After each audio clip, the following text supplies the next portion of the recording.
አንዲት ሙሽራ እናቷ ሰርጓን ጥላ ስራ በመግባቷ ኩርፋ በንዴት ወደ እናቷ መስሪያ ቤት አመራች። ስራ ቦታው ስትደርስ ግን ያየችው ነገር ንዴቷን ወደ ድንጋጤ ቀየረባት። እናቷ ከስራ ብዛት ዝላና ደክሟት በረንዳ ላይ ወድቃ ተኝታለች። እማ ተነሺ፣ ምንድነው የሚካሄደው? እንዲህ እስክትደክሚ ድረስ ምንድነው የሚያሰሩሽ? ብላ ቀሰቀሰቻት። እናትየዋ በድንጋጤ ባነነች።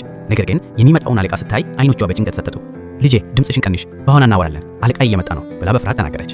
ልጅቷ ግን አልቻለችም። በንዴት ወደ አለቃው ሄደችና ይቅርታ ጌታዬ፣ ሰው እንደዚህ እስኪወድቅ ድረስ ማሰራት ጭካኔ ነው። እናቴ እኮ ሰው ናት ብላ ጮኸች። አለቃው በድንጋጤ ይቅርታ አንቺ ማን ነሽ አላት።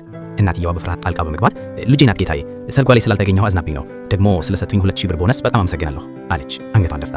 2000 ብር አለ አለቃው ፊቱ ተቀያየው። ምን ማለትሽ ነው? እኔ እኮ ለሰርጉ ስጦታ የሚሆን 20000 ብርና የልጅሽን ሰርግ በደስታ እንድታሳልፊ የአንድ ሳምንት ረፍት እንድታገኚ ትእዛዝ ሰጥቼ ነበር አለ። እናትየዋና ልጅቷ ተያዩ። አረ በሰጹም ጌታዬ፣ የደረሰኝ 3000 ብር ብቻ ነው፣ እረፍትም አልተፈቀደልኝም አለች እናትየዋ። አለቃው ወዲያውኑ ነገሩ ገባው። ከሁለት ሳምንት በፊት ስራ አስኪያጁ ስለ ሰርጉ ሲነግረው 20000 ብርና እረፍት ፈቅዶ ነበር። ለካስ ስራ አስኪያጁ 15000 ብር ለራሱ አስቀርቶ ለረዳቷ 5000 ብር ሰጥቷት ነበር። ስግብግቧ ረዳት ደግሞ የደረሳትን 5000 ብር ለሴትየዋ ከመስጠት 3000 ብር ለራሷ ወስዳ ለምስኪኗ ሴት 2000 ብር ብቻ ነበር የሰጠቻት። አለቃው በንዴት ስራ አስኪያጁንና ረዳቷን አስጠራ። ለዚህች ሴት የላኩትን ብር ሰጣችኋት ሲል ጠየቀ። ስራ አስኪያጁ አዎ ጌታዬ፣ ለረዳት የሰጠቻት እንድታደርስ አድርጌያለሁ አለ። ስራ አስኪያጇ ግን ጉዳዩን ስትሰማ ፈራች። ጌታዬ እሱ የሰጠኝ 5000 ብር ብቻ ነው፣ እኔ እያነች ተንተባተበች።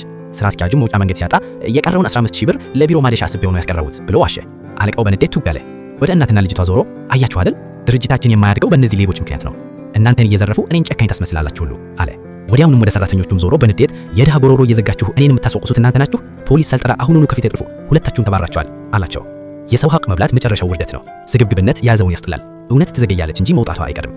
አለቃው የወሰደው እርምጃ ትክክል ነው ብላችሁ ካመናችሁ እስቲ የስ በማለት ኮሜንት አድርጉ። እንደዚህ አይነት አስተማሪ ታሪኮች በየቀኑ እንዲደርሳችሁ ፎሎ ማድረጋችሁን እንዳትረሱ።